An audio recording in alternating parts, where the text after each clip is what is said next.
through this door my dad used? Oh, you don't want to go down there yet. Very unsafe. Many sublevels are structurally unsound.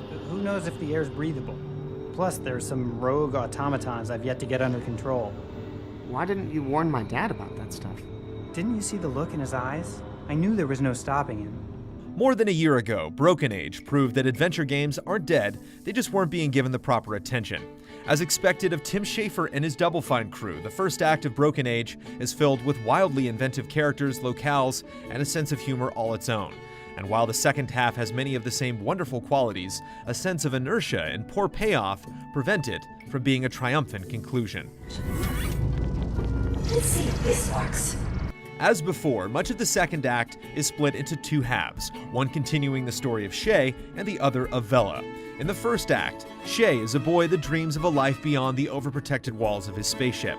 His mother sends him on missions that usually end in presents, hugs, or ice cream, when all he wants is something that requires true courage. I'm aboard the distressed vessel, Friendship Circle.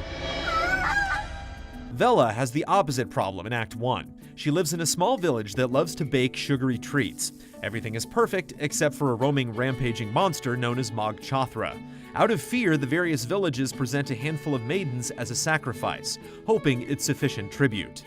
Vela has the unfortunate honor of being one of those maidens, but her quick wit manages to save her, and she escapes Mog Chothra's clutches at the last moment. What if we fought the monster instead of feeding it? From there, various other extraordinary events occur. There's a small hamlet in the sky whose inhabitants remove letters from their name in an effort to reach spiritual lightness.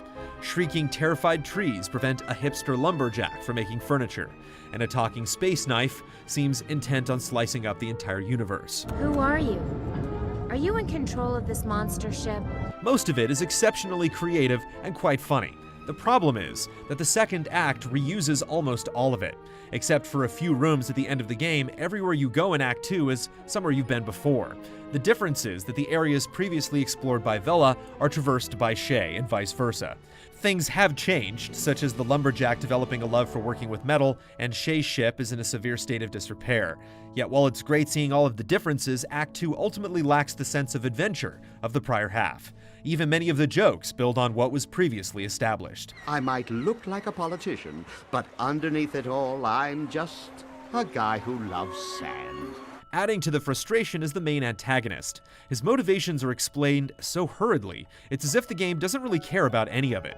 Act 1 does an excellent job of investing players in the stories of Shay and Vela because we see how miserable their situations are and we want to get them out. The ultimate conflict in Act 2 feels so thrown together that it doesn't have the same emotional pull. Pleasure doing business. I mean, art with you. The puzzles are far more elaborate than anything found in Act 1. On one hand, we enjoy needing to get out a pen and paper to figure out some of the solutions. The best puzzles require you to think about a situation in different ways. Yet there's also a fussiness present that can drag things out. Some sequences have a few too many steps or require you to travel long distances back and forth. At several points, the puzzles feel like busy work rather than problems that are genuinely enjoyable to work out. Thanks. No problem. Good practice for me. I'm going to need it soon. Despite these complaints, the character and tone of Broken Age are hard to resist. Act 2 may not capitalize on the potential of Act 1, but there's still plenty of moments that can bring a smile to your face or cause you to laugh out loud. Even at its worst, the world is a pleasure to be a part of, putting Broken Age in one of the most frustrating positions. There's already a lot of goodness within it, but it's almost impossible not to think of what it could have been. Check out my gyroscopic hypercam. Wow, amazing work. Really good job. Really? I didn't know you were a fan of spaceship parts. I'm not. I just like to praise humans when they make stuff out of anything that's not murdered trees.